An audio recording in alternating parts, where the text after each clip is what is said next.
All righty. Hello, everyone. If you are watching this, my name is Indigo. I am a student program coordinator in the Office of Multicultural Student Affairs. And we are here today with the cast and crew of number 6 to have some critical and important conversations.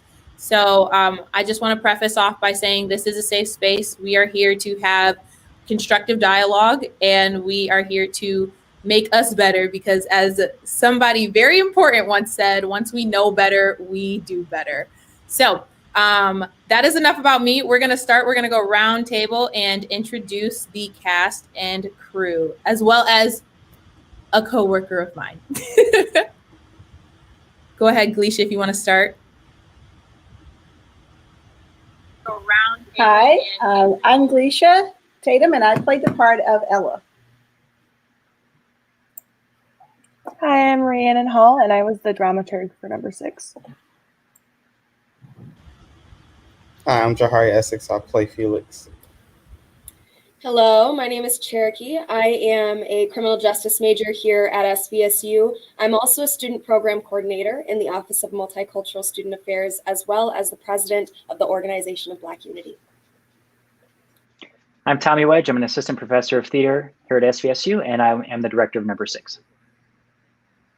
All right. We may have some people coming in and out, so stay tuned. But before we even get started, feel free. We have our comment box. It is live. We do have a list of questions that we're going to run through to continue on this conversation. But if you personally have a question that you feel like we haven't touched on, or that has piqued your interest, feel free to drop it in the comment box, and we will be happy to add that into our dialogue.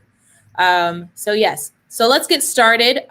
Tommy, since you are the director of this wonderful play, would you like to give us a synopsis of what happened in the play number 6?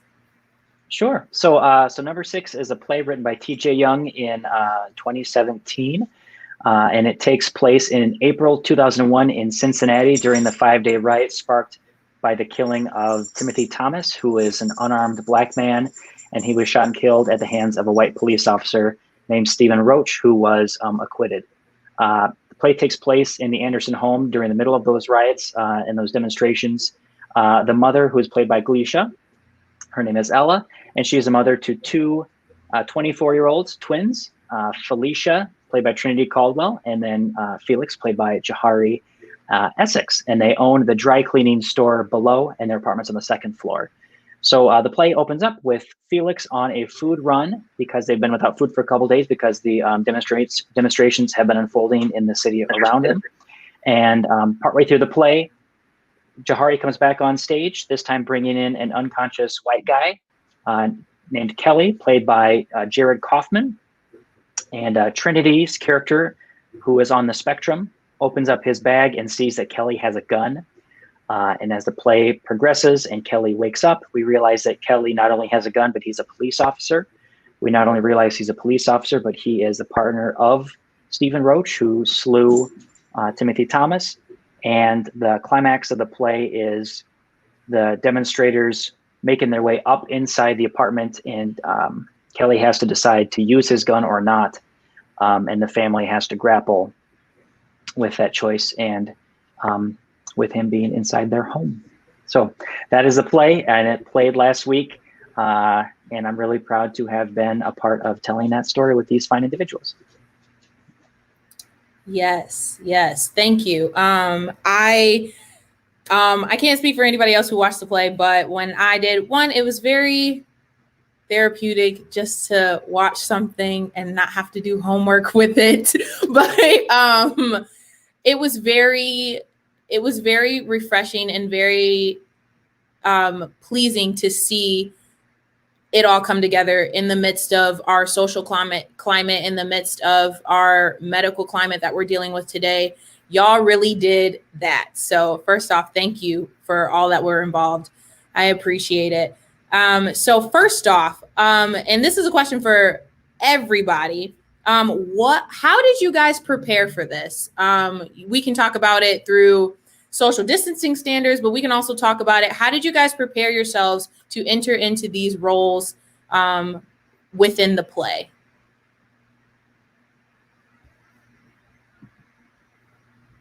Let's start with Jahari. Why not you? I think one of the things that was very helpful and useful in our first read through, our director Tommy and our stage manager Holly made it clear that it was an open space for everybody safe, and that it wasn't going to be comfortable all the time. We were allowed to share our experiences as human beings together, and being able to connect with one another and basically show what it means to us, and then also dive in together. So I think that really helped with not only the family dynamic, but also the teamwork behind stage as well. All right. I would chime in with that, is that I appreciated the opportunity when we first did our readings to express, how we felt about our social environment right now, what's happening, a lot of the discomfort between the races. And I won't say I was uncomfortable preparing for the role. I think I was just more conscious, and I brought my own experiences into it, obviously. And so for me, I was just concerned about not allowing that to kind of get ahead of me. I wanted, because if you feel very passionate about something, a lot of times it can kind of get in the way of you feeling that particular character and her story. And so I just wanted to be careful with that. But I appreciated Tommy for giving us that opportunity to kind of talk it out. I was, I don't know if I expected that, but it was really nice to have it where we could kind of just share. And then hearing other viewpoints just right off the bat was really helpful, going into a story that talks about respecting other viewpoints. So I thought that was really important to have that way of kind of embarking on the work.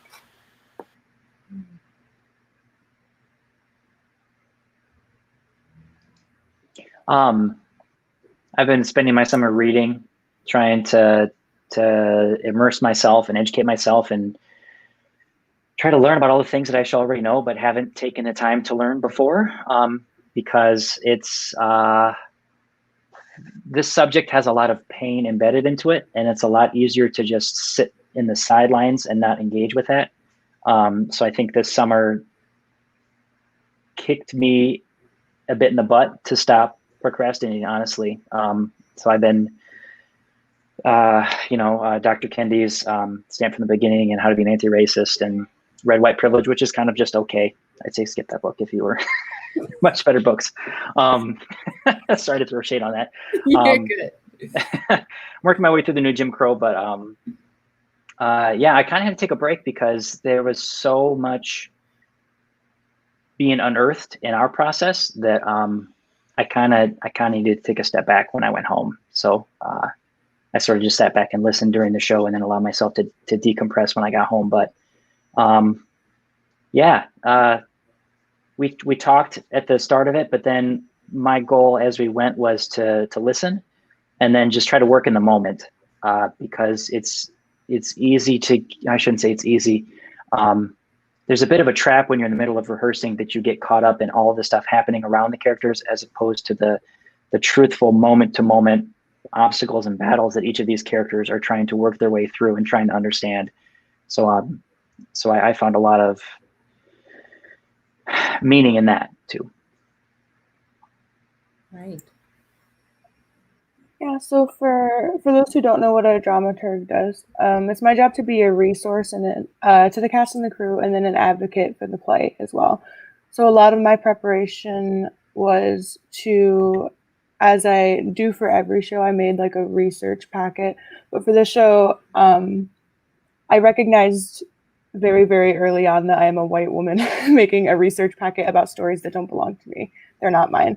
And I did not want to come across as this condescending researcher who thinks that she knows what she's talking about because she read a couple articles, you know what I mean? So I really just wanted to make sure that the actors and that the crew knew that they had a safe space to have these bigger conversations, and to just provide resources that can educate instead of resources that are condescending in any way, or like a here's exactly what you need to do, because like there is not a definite answer. And I think that this play touches on that a lot.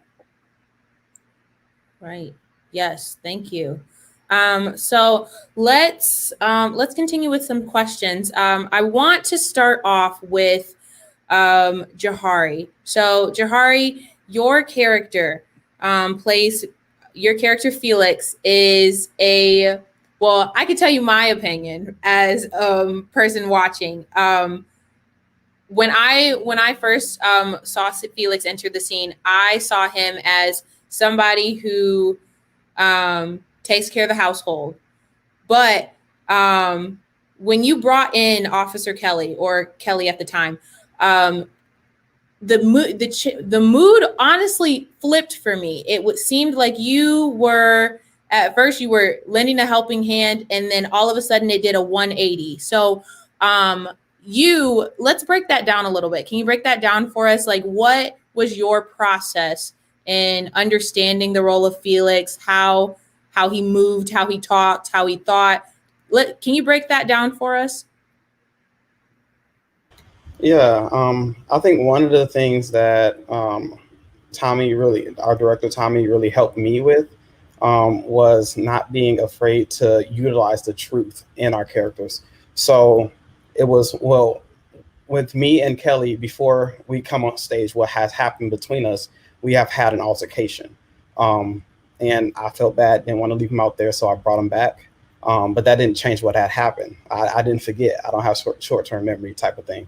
So it was kind of addressing the question of, well, why do you feel hurt or I guess picked on about him stopping you on the street besides anybody else, and you being Black and him being white.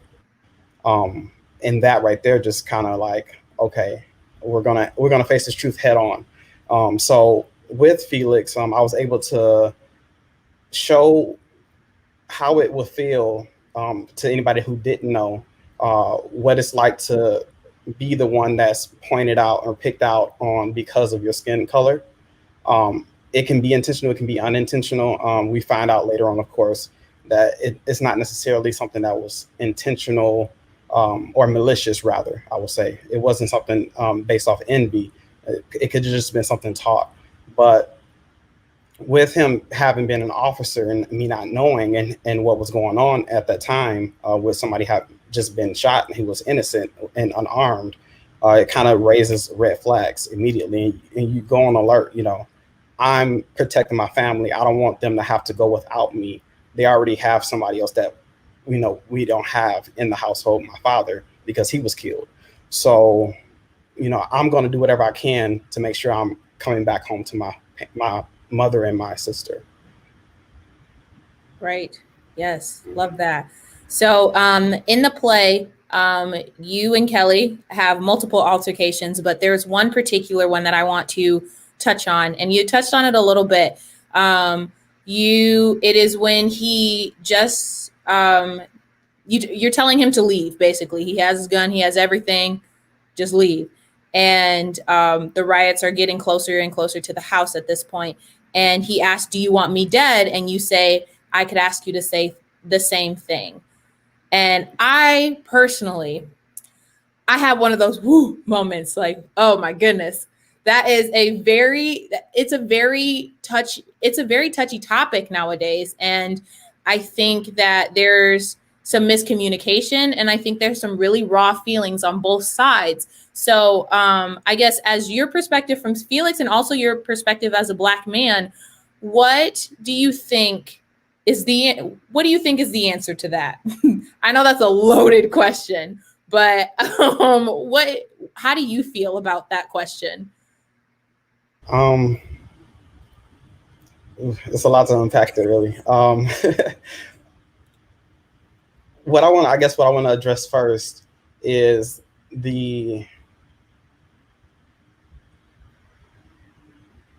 one of the things that you see a lot in the news when we deal with police brutality is finding ways to cover up the truth and finding ways for escape out or a way out.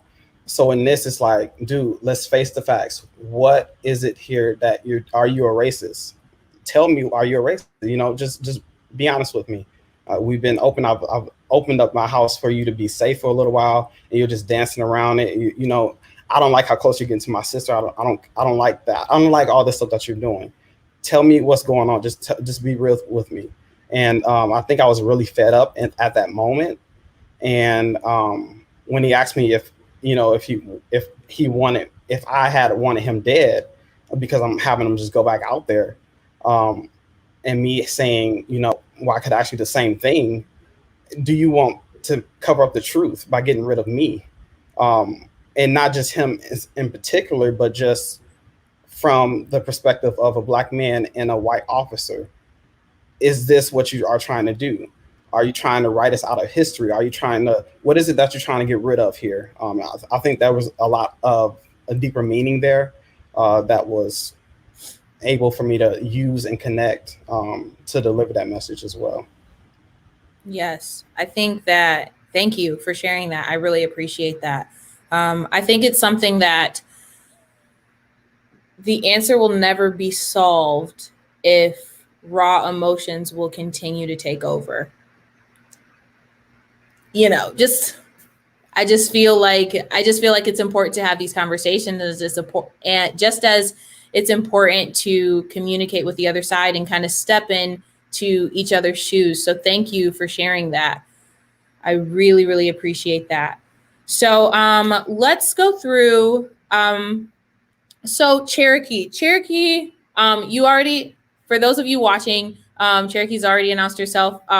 She and I had the opportunity to watch this play, and I would like to hear your perspective as a Black woman and also as a criminal justice major.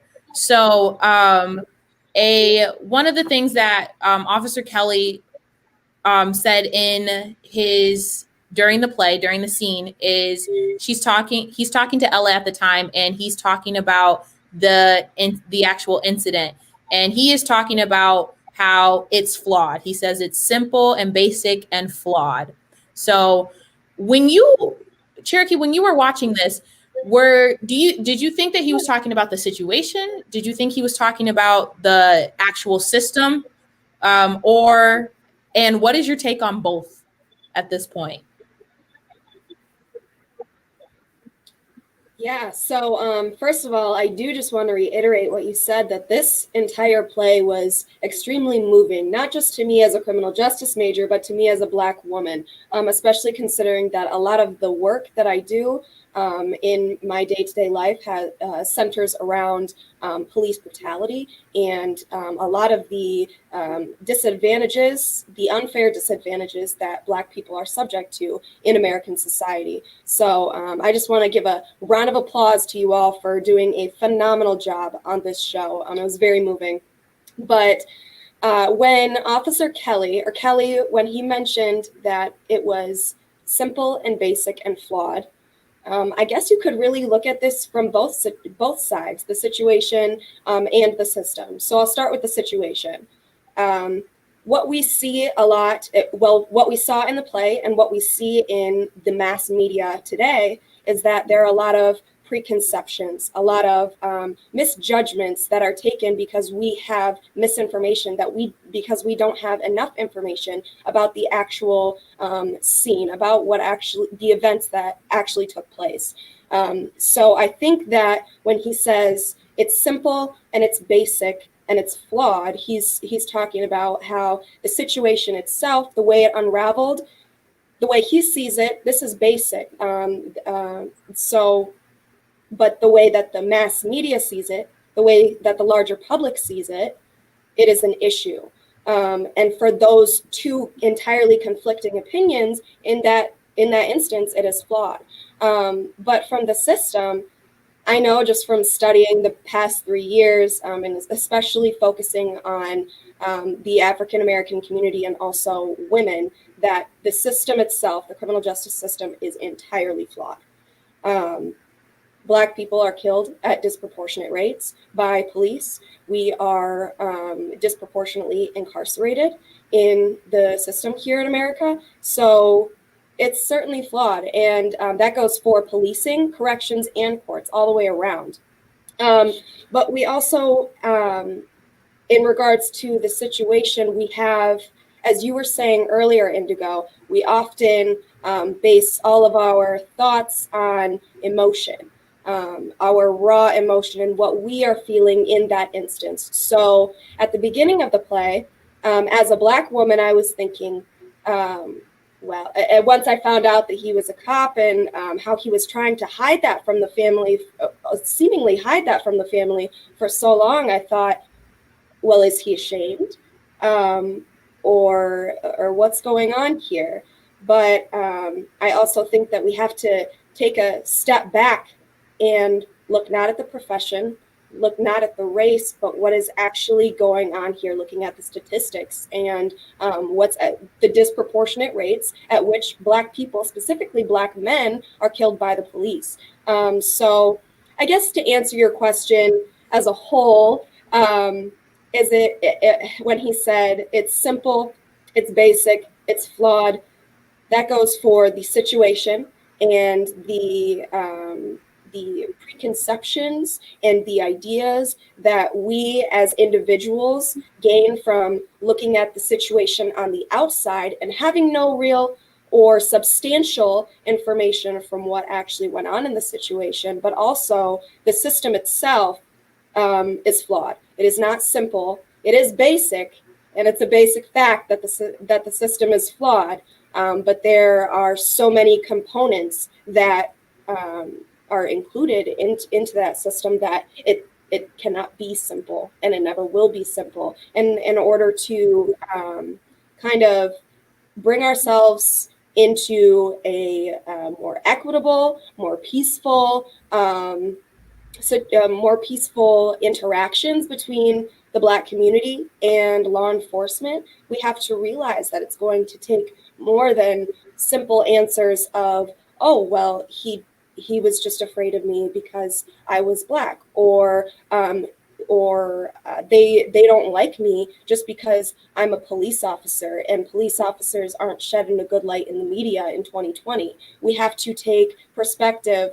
We have to look at all of the perspectives, from the individual as the police officer, as the Black male, as the Black woman, but we also have to look at it from the system itself. Yes, absolutely. I definitely agree. You mentioned different perspectives, and I want to talk to Gleisha. I want to talk to you about this. Knowing from my prior knowledge that you are a mother and you are playing a mother in the play. So I just want to talk to you about you developing your role in number 6, and what are some things that made this role easy for you to slip into, and what made it difficult? I know in the beginning you talked about how sometimes you had to balance the two because of the emotions that you were gathering from the role, but can you talk about that a little bit more? Certainly. I've experienced what racism can do. Being from North Carolina, having a father that would come home from work and not bite his tongue about what happened, what he was passed over for, what the white man got and he didn't get, and so forth. Some miraculous way, most likely because of my mom, I still embraced other races. My first boyfriend was white. It was a huge problem in the family that they joked about constantly. I was happy. I was 12, so whatever. But I was very open, and I don't know. It just was my mother's way of embracing the world. And I think I took my mom, who's now deceased, but I took her heart some kind of way into my heart. And I think over time, that is how I've chosen to see the world. I also choose to see it through a Christian perspective in terms of forgiving and loving. It is not always easy, and I don't hide behind that, because certainly there are people who will dislike my son. I'm a Black mother. I have a Black son. I have a Black daughter. And my husband is Black. And I have experienced things that, man, sometimes it's hard to keep smiling, and it's hard to keep believing, and it's hard to be nice, and especially when it's right there and it's blatant. So I guess when I came into this, it's a sensitive issue, because I honestly do look at my son at 9 years old, and I see, this is like the play for me, because this is what I say about my daughter, but I do see a brilliant little boy who loves to sing and loves stories, and he's far from mute. He's far from quiet. You've got that honest. But when I look at him, I see the beauty of him as a child. I see the beauty of him as a soul. And I see what he has to offer the world. He's a very talented young man. And it hurts my heart when I think about the world that he's going to walk into that's going to simply judge him because of the color of his skin. And I think I escaped this issue for a long time, not being a mom of a Black son. I always thought my daughter was just always, popular. She fit in, she had her friends. But with a son and with all of the things that are happening, it hits a Black mother differently. And I put off talking to him about the real issues of the world for a very long time. My husband, not so much. He would start to say little things, and I would find a way to disrupt the conversation or, redirect it. But because of the things that have happened over the course of just the past few years, yeah, I went into this play with some really heavy burdens, and I was able to work it through some of the lines. The part that was easy was fussing at my kids. Expert, get your behind in here. That is easy for me. I'm sure it came across as such. That was not something Tommy had to teach me. Minus the profanity. I do not use that with my kids. So it doesn't make me better than Ella, just a choice. But I liked Ella. I liked the chance that I got to really express a lot of the anger. A lot of the, the not understanding how people can look at a child, not just mine, but any child, a beautiful child who's innocent, if I can use that word, who's innocent, and see them as, to demonize them, that hurts as a mom. And so I was actually glad to have a chance to give some voice to this issue that meant so much to me.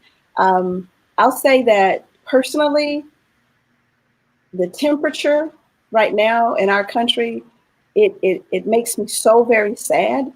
And it's interesting, and I won't go into the details, but I had an incident where, I had an incident just recently, like 3 days ago, with my son. We were out walking, and a dog kind of came at us over a fence, and the owner was not apologetic. She was very sarcastic, and very ugly. And I could not help but think, and this is after walking through and I'm not a political person when it comes to like that kind of thing, but it comes from it also, I add to that, walking through my neighborhood and seeing a lot of signs for opposing sides of this presidential election. And I won't say who and what, because that can be figured out easily enough. But next door to us, there's some huge signs, and there's some things that remind me that we're in a very divided nation. It's not important, that I express my views politically, but what it felt so, and my daughter said to me, she's like, Mom, it's like there's a group of people out there that are trying to undo all of the great things that Black people have done over the course of history. My daughter said that, and she's 19.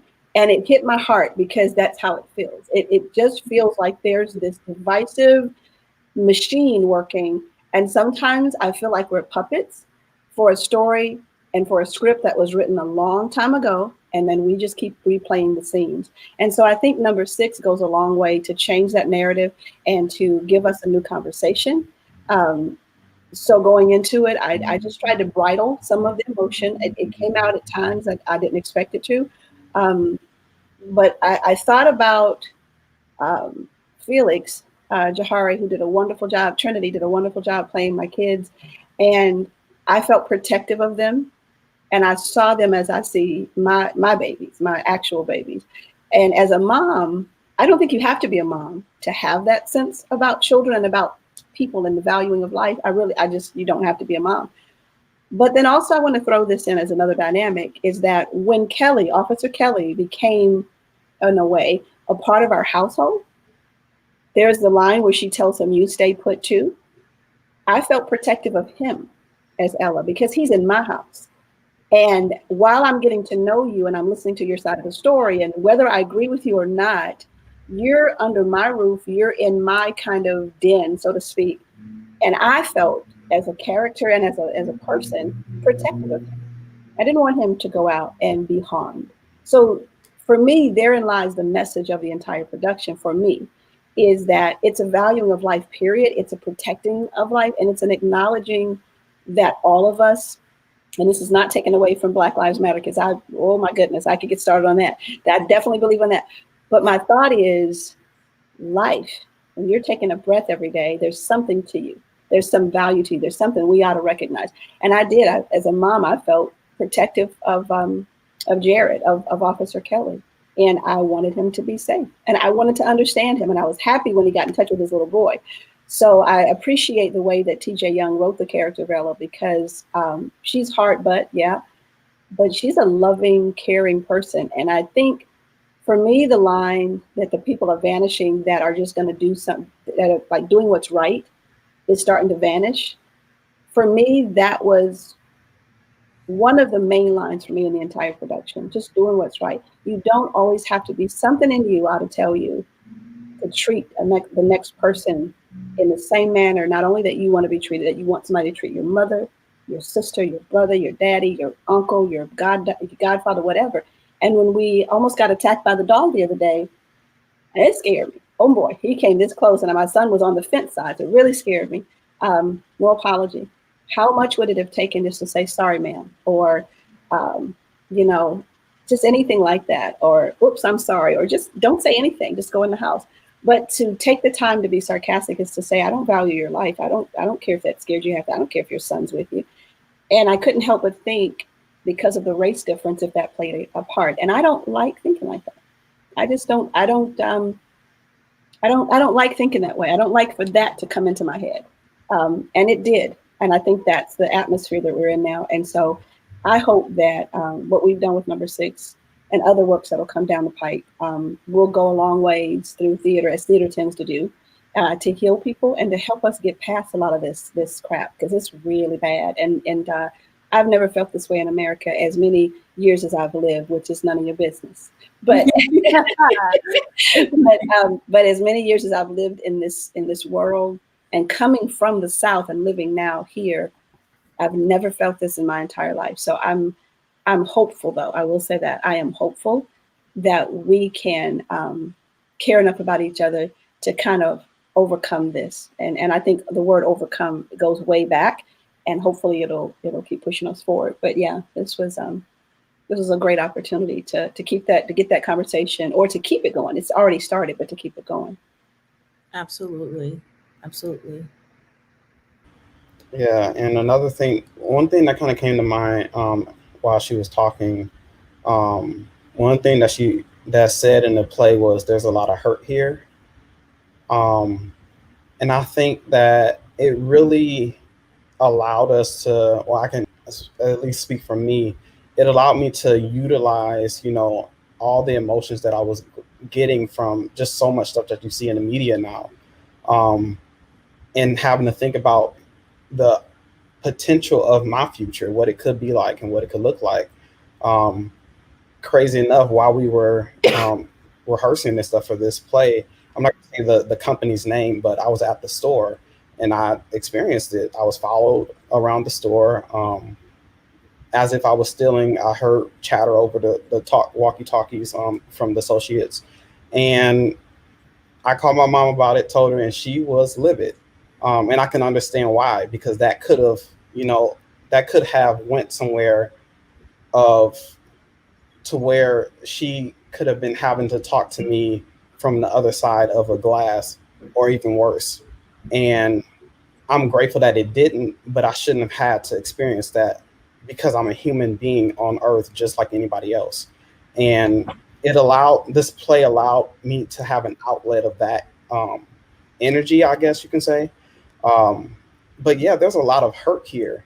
And it's not necessarily um, it's not necessarily what we it's how we choose to utilize that fuel or energy that we get from that.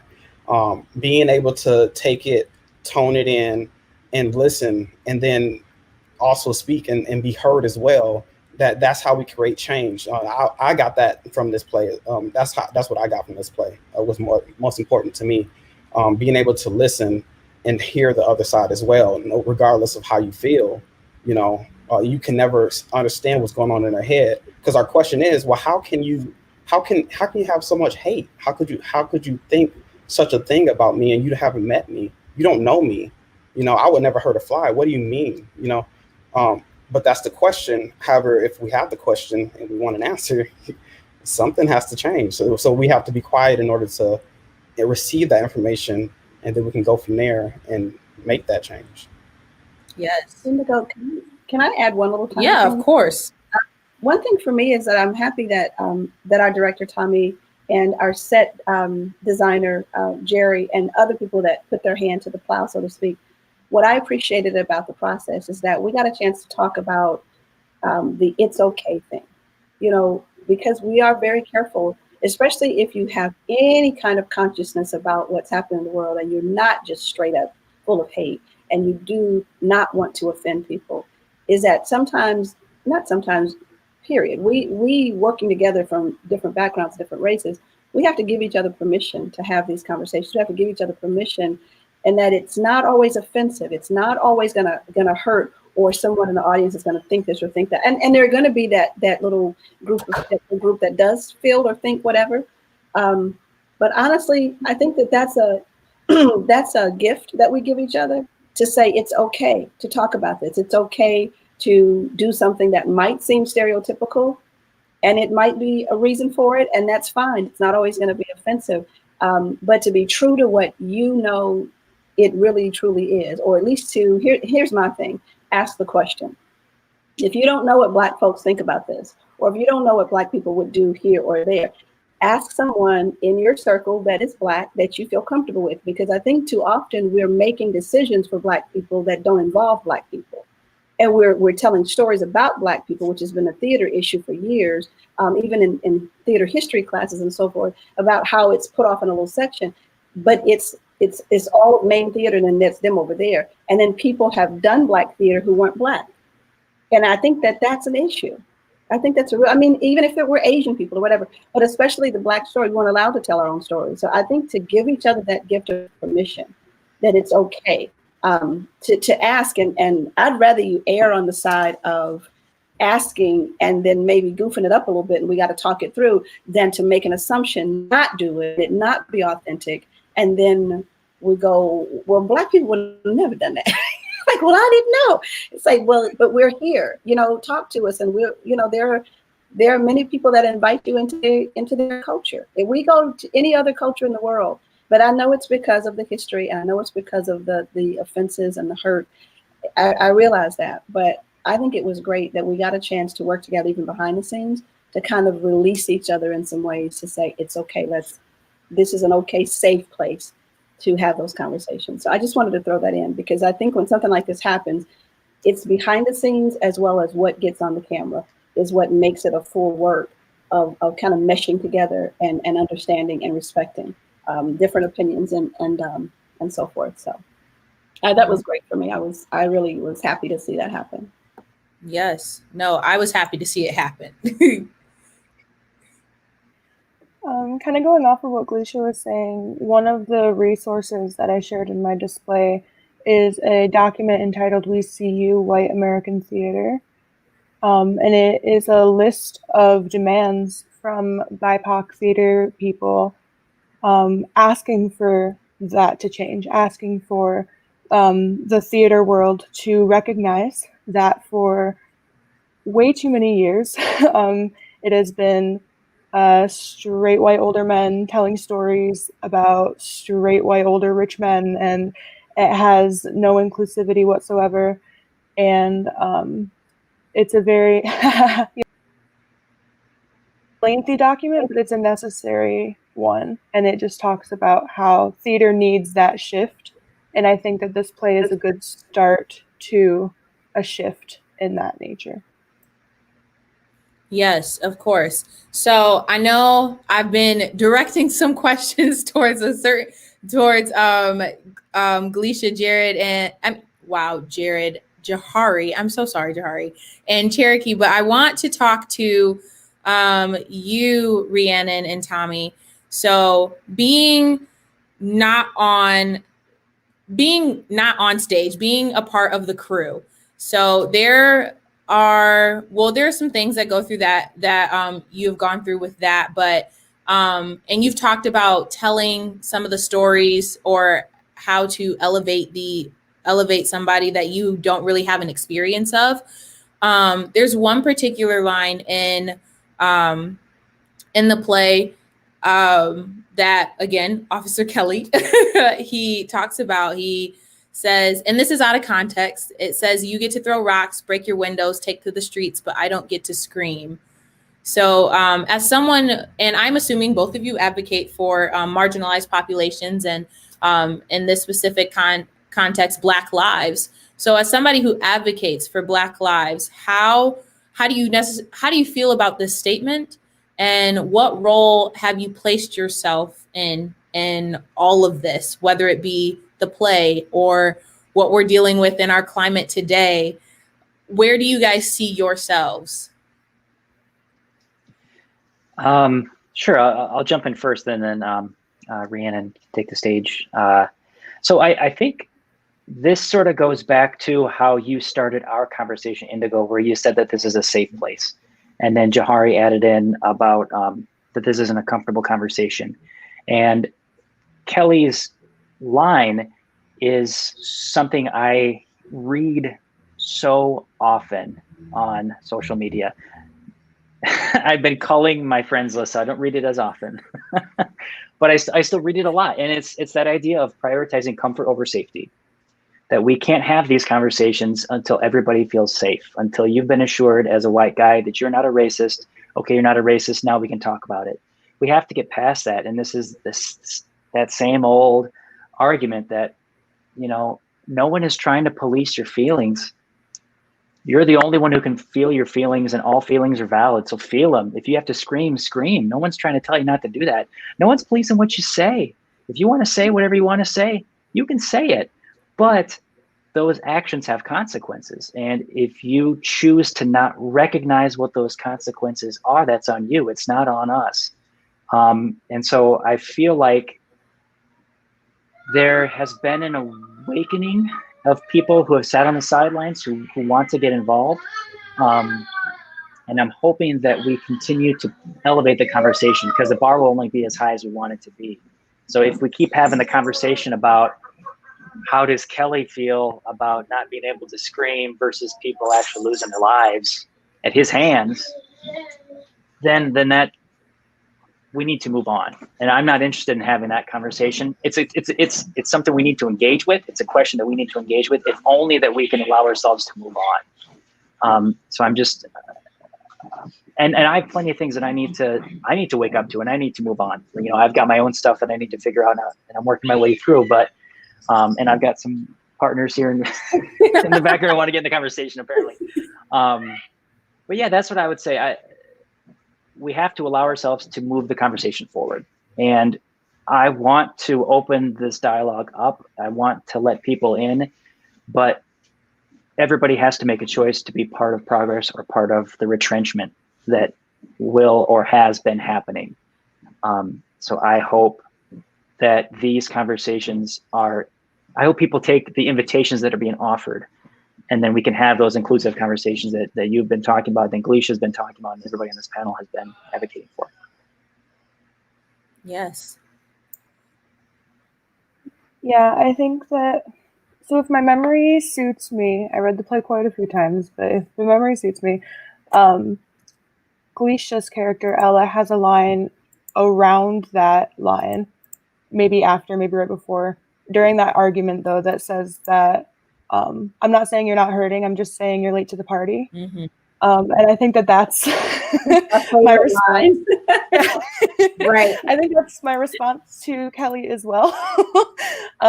Listen, I'm sorry. I had to add in, when I heard that line, I'm like, dang, for real. Like, I had a woo moment there. I was like, Yep. well, she done did it. She said it. Absolutely. She nailed it on the head there. TJ Young nailed it on the head there. But I think that's also my response to Kelly. I think just as a character as a whole, too, I struggled for a long time reading Kelly's character and trying to understand Kelly's character because I struggle understanding that perspective, obviously. But it also, to me, for a long time, I felt like parts of this play oversympathized with Kelly as a character. And it wasn't until we had some of these bigger conversations, like what Glecia was saying and what Tommy was saying about like just understanding different perspectives and understanding people as a whole. But yeah, at the end of the day, I'm not saying that Kelly's not hurting, but I am saying he's late to the party, and like this is not his moment. This is the Black Lives Matter movement's moment. This is not the time for Kelly to be screaming, and so that was my response to his character at that point. And I'm just going to add in one thing too that Rhiannon reminded me of reading from Dr. Ibram X. Kendi this summer. Racist policies don't come from racist ideas. Racist ideas come from racist policies. So I think it's wonderful that we talk about people's perspectives and we try to have a big tent and bring people in, because white America has to make change, because white Americans are the majority. So we have to be in the driver's seat as well. We can't just be sitting in the back waiting for something to happen. We have to advocate for change. But at the end of the day, it's policies and leadership, and that is change. And the ideas will come afterward. It was an impossibility for Barack Obama to be our president until it was, and then it wasn't a thing anymore. And that is the story of our country. It was impossible that gay people should be allowed to be married until it was, and then our ideas changed. So that's sort of continually percolating whenever I think about Kelly and what's going on with him in this play. But I'm also keeping in mind, not to get political. Well, this is political. Maybe it's not partisan, but it's political. We had 70 some million individuals, Americans, who voted for a candidate who advocates racist policies. And that is America. So although I might want the conversation to move forward, I have to recognize that for 70 plus million people, we're not even in the same conversation. So that's a lot. Right. So Cherokee, I can talk about it, but I'd rather hear your piece coming into the office and learning a little bit what we do about when it comes to like cultural competency trainings and dealing with individuals who don't necessarily understand why why it's important to have these conversations. Can you shed some light or your opinion on why you think like these conversations are important, why they need to be moving forward? So yeah, of course. So I think to those of us on the screen here today, we understand and we recognize that educating ourselves on the injustices that have occurred throughout the entire history of the United States is incredibly important if we are going to move forward. One of my favorite professors always says, history doesn't repeat itself, but it certainly does rhyme. And that speaks true in every way, shape, and form when we're talking about American history. But beyond that, I think that, of course, I think it's important that we have these conversations and that we are continuously educating ourselves, because we will never be all knowing and we will never be able to fully grasp the emotions and the feelings that others are having. I, as a light-skinned Black woman, will never be able to relate to the feelings of a darker-skinned Black woman, but I can empathize with that. And I think that's where it all starts. There has to be a willingness to empathize with people. There has to be a willingness to want to understand the ways that I may be inflicting harm on others, or that I'm perpetuating the harm that is inflicted on others by sitting by and maintaining these systems of oppression, harsh rhetoric, so on and so forth. So I think it's important that we do learn about these things, but I think first and foremost, it's important that we have the willingness to acknowledge the harm that we have the potential of creating or Yes, perpetuating. thank you. Thank you for sharing that insight. So Gleisha, I want to come back to you. You said a lot of things that have definitely struck heart chords and gave me woo moments. And now and during the play, your character Ella, when she's talking to Kelly after she finds out what his role was in the murder of the Black man, she says, "My biggest fear is that people will see my son the way they see my daughter, unrealized." Mm-hmm. Like I said, this is a safe space, and I know this is a heavy question, so feel free not to answer. I definitely understand.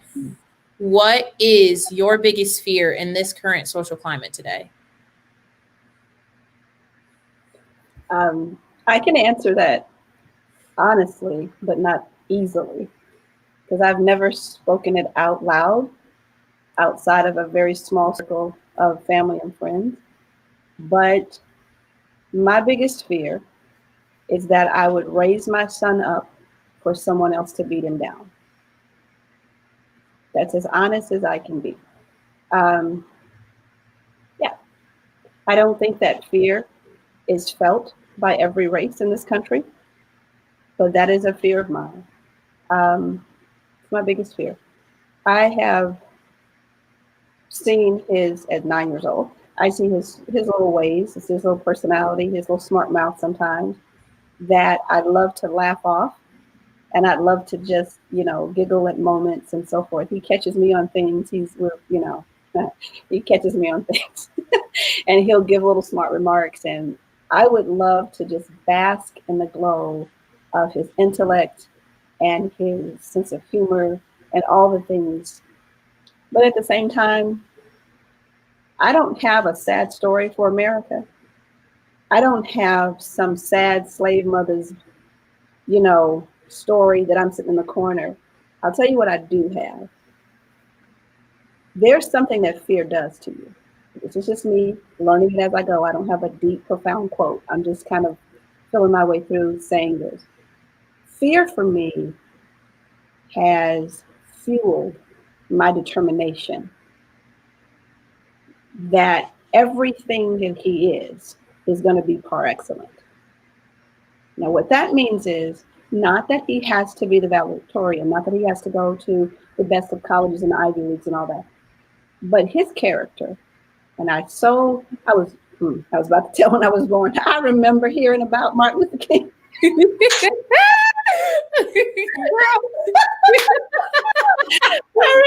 hearing the old people tell me about Dr. King. I was certainly not around. And it was just a moment. I'm so sorry. I tickled myself. I was born the year that Dr. King was assassinated. So yes, I heard a lot about what he believed in terms of the content of character and so forth. It wasn't until these past few years with everything happening in our society. I mean, I knew it, I was aware of it, but when you become a mom or you become very close to somebody who it's affecting. So for me, that fear has just really given me a strong determination, like by any means necessary, at whatever cost, blah, blah, blah, to put in him every single valuable thing that I can. That when he comes across injustices, that he will not question who he is. He will not question where he comes from. He will not question that he's loved. He will not question his ability to overcome it. And he will not question what he contributes to this world and to this society. That's what I want him to have. So my fear is real because I know one day he'll be driving a car. And I know one day he'll come across something. I know one day he'll try to go and jump in and help somebody and maybe taken the wrong way. That fear for me is not just as a mom, but even with my husband, he's a driver. He's on the road. He could encounter easily some situation. These are the things you think about at 1, 2, 3 in the morning. And I remember Ella saying to Officer Kelly that when your kid grows up, you're going to worry about him coming home safe too, but for different reasons. And I think there's a whole lot in that statement. So yeah, I don't feel like a victim. I feel empowered, and I think that for me, I just want to pass that power to my child, and not only to my son, to my daughter also, and any other kids that I'm blessed to have in my care or to have any influence on, but especially my two. I need them to go into the world with their eyes wide open and knowing that they have just as much right to be at the table as anyone else, and that their voice deserves to be heard, and they shouldn't be marginalized or compromised or set aside, or there should not be an assumption of what they expect or what they want or what they like. They deserve to be asked, they deserve to be invited, and all of that. And I'm happy that they're in the world, and I'm happy that not happy that they're growing up in this time, but then again, and I guess Ella's still with me when I say I kind of like that in them, both of them. It makes them know that the world don't owe them nothing, and it ain't about to hand over nothing either, not for free. And to me, that wraps it up for Ella's viewpoint of her babies. Yeah, and fear makes you do a lot of things. Fear makes you fight. Fear makes you holler, scream, protest, whatever. Because really down on the inside, you're afraid. You're afraid that if I don't scream, if I don't holler, if I don't tell you that I matter, that one day I really might not. One day we might go back to slavery. How crazy does that sound? And see, and Indigo, I see your face because I'm telling you, that's how real it is.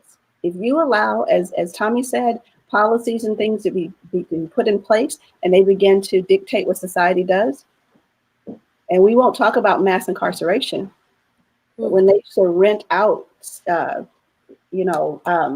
prisoners, when you'd spit on the sidewalk, they'd arrest you because they could rent you and make money off of you as a person in the penitentiary or jail or whatever. That's real. That's real. It helped build the country in a huge way. So who's to say? We may not call it slavery, but who's to say? Put whatever name on it. So I think we have to be very careful. And these conversations do matter, not just so we can feel good about ourselves when we go to sleep at night. And that's not to say that we shouldn't. We should feel that we've made a difference. But honestly, it's just that real. It's just that real that what's to keep our country from going back to that? Who is the great one who's going to put their foot down and say, no, it's not going to happen on my watch? And how much power does that individual have? The mob mentality is real. And so, and I'll say that even the weekend of the election, or the week, didn't it last for about a month? I don't know.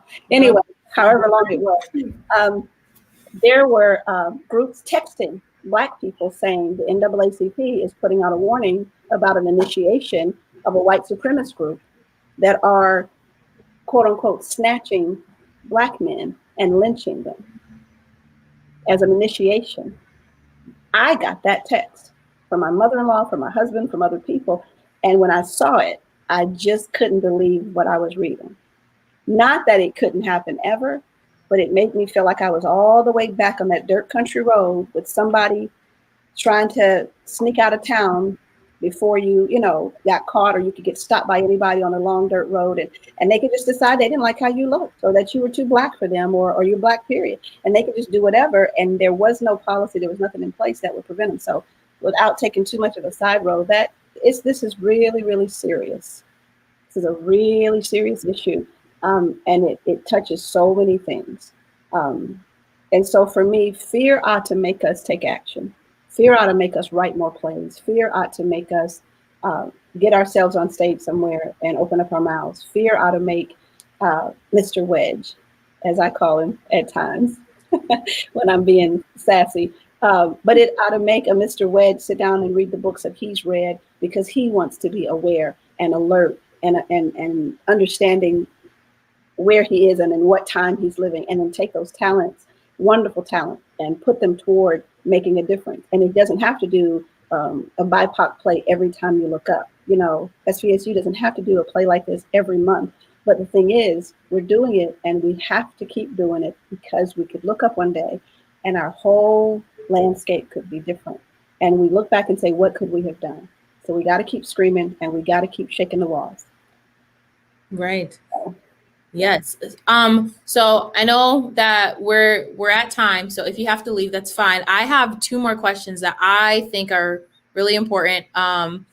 One, Jahari, I want to come to you and talk to you a little bit about your experience as a Black man. I know that a lot of things, it circles around social media a lot, and you know, in the Black culture in America, we talk about the talk and having the talk. And Gleisha mentioned about having that conversation with her son, and like her husband having that conversation. Did you ever receive the talk? I would say we've talked about it, but not in like the. I guess we have our own way of talking about it, and every family has their own thing of how they interact with each other. But it's just funny that you asked that, because as Ms. Gleisha was speaking, I kind of just thought about me and my mother's relationship, and they our mothers, they are strong, and they get on us to and make sure that we straighten up, because they don't want us to end up in a situation where they can't save us. And I think, like what she was saying, that's one of the fears of something happening. So as the son, looking at my mother and seeing that in her, whether it's said or not said, it's that eye contact. You can see it looking in their eyes. You don't want them to have to go through that. You don't want them to have to feel that way. But also, while you're fearing for your own life, you shouldn't have to feel for your own life. But while you feel for your own life, it makes you want to fight and stay strong for her, and make sure that whatever you can do in your own ability, you do it, and you take that initiative and you take the action, scared, not scared, whatever it may be. I come from a big family. It's eight kids, 2 girls and 6 boys. So imagine that feeling with 6 boys. Yes, it happens to women as well. We're just kind of talking about the African American men being the majority of who's targeted. So imagine that for her, my mother, 6 boys that she has to think about, that going through that with, is unreal. And me being a man, an upcoming man in this world, having to think about what's potentially to happen, regardless of how I choose to live this life. I just have to do it proudly, and pray to God that isn't my story, that it doesn't end that way, rather. But even if it ends that way, it's going to live on, and it's going to create some change at some point along the road. Yes. Thank you. Thank you for sharing that experience.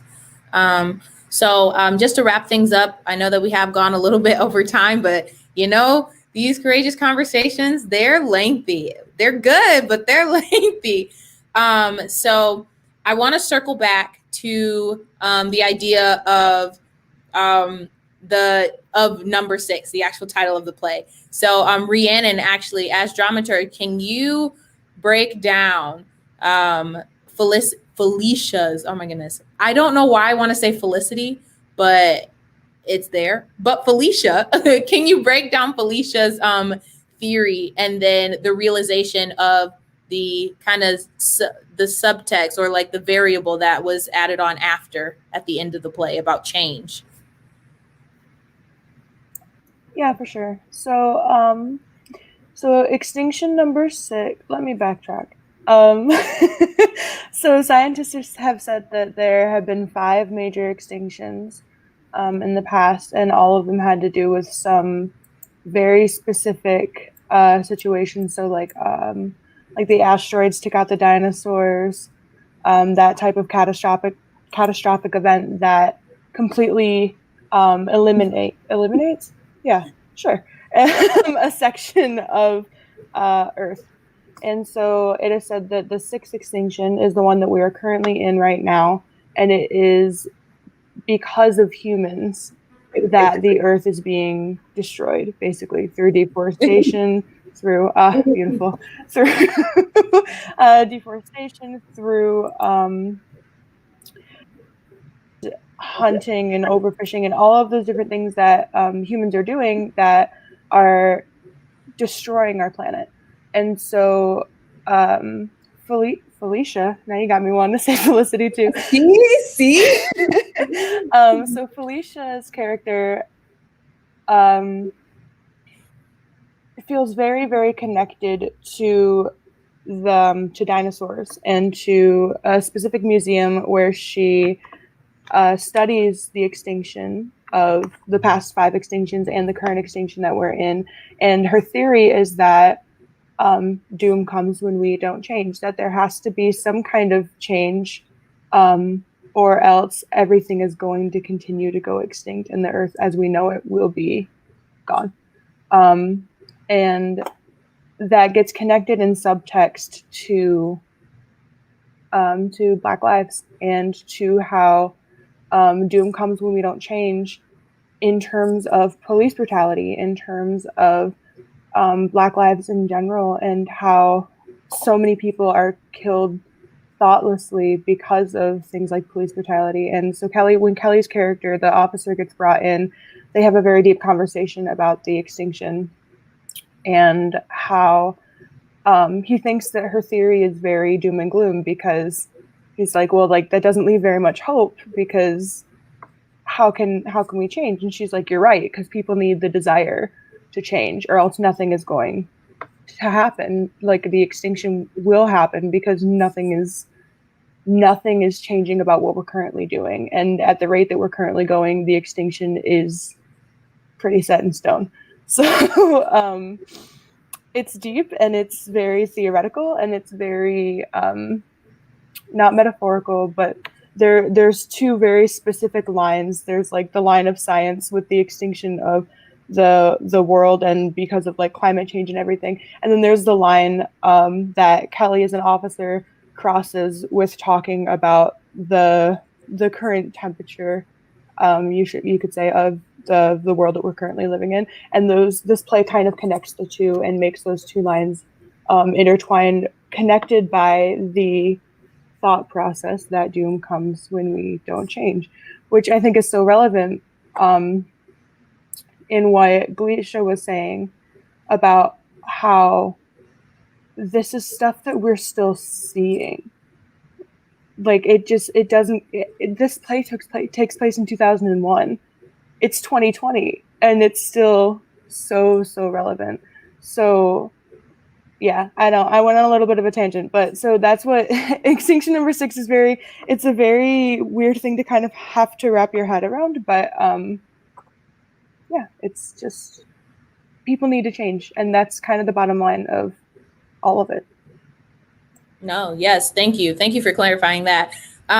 So I guess we'll end up with this with a comment that we received from Holly. So she actually quotes the script, and let's see if we can get that comment up there.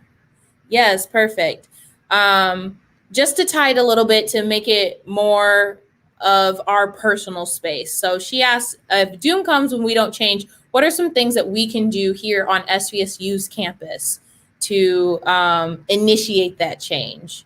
And then, so if everybody wants to answer this question, and then we'll sign off, and that will be great.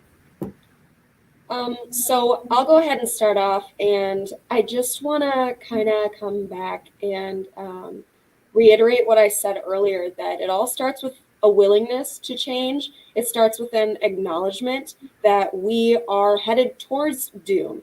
And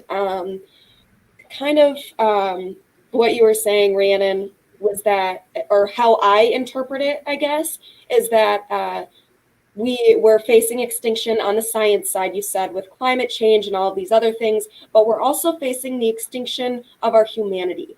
And so if we cannot step back from ourselves, point out our own flaws, our own faults, and that means by communicating with others and hearing from them what we can do as individuals to make them more comfortable, to ensure that we are being inclusive and respectful of them as individuals and just as human beings.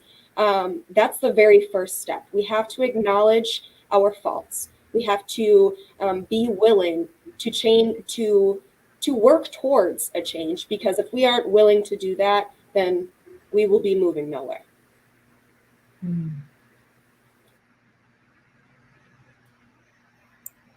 Yeah.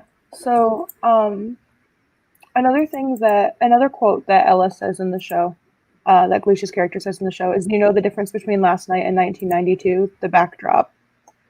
And that's something that has always, that's a quote that struck me very wow the first time I read it, because in doing all of the dramaturgical research that I was doing for it, like, I had to stop after a while and just take a break, because there was a point when I was looking up the riots in Cincinnati and realizing that, like, it was nearly impossible to find anything from 2001 because of everything that happened in 2020. And I was like, wow, like, this is still the most relevant, and it's so sad. And the issue is not necessarily that there are riots happening, but that they have to happen because nobody's listening. And so, yeah, Cherokee, I think that, first of all, thank you for for eloquently wording what I was struggling to. But yes, that's exactly it. It's recognizing that humanity has to change, or this is it, and this can't be it. It, like Indigo said, it's not that simple. Yeah, I think so for me personally, going off of Cherokee's point, you have to educate yourself, you have to empower yourself, you have to own your stuff. There's another 4-letter S word you could use there, but you have to own your right. And then once you've done that, and once you continue to do that, figure out the stuff that you can change, that you can fix, that you have power over, that you have agency over, that you can affect positive change that you keep talking about. I direct plays, I teach classes. What can I do in that position of privilege and power? What can I actually do? And then make an action plan with that, start doing work there. And then the stuff that you can't change but would like to change, who can you empower? Who can you elevate? Who can you promote that can enact that change? So that's kind of where I'm looking at those two paths, and that's where I'm trying to put my focus. All right. I was going to say, as an actual step that could be taken, I would love to see the Writing Center do, and not to put them on the spot, but that's just an area that I know does wonderful work. Helen there is some things that I know she's done in the past with contests and things. I would love if we've done this already, then just educate me, because I don't know.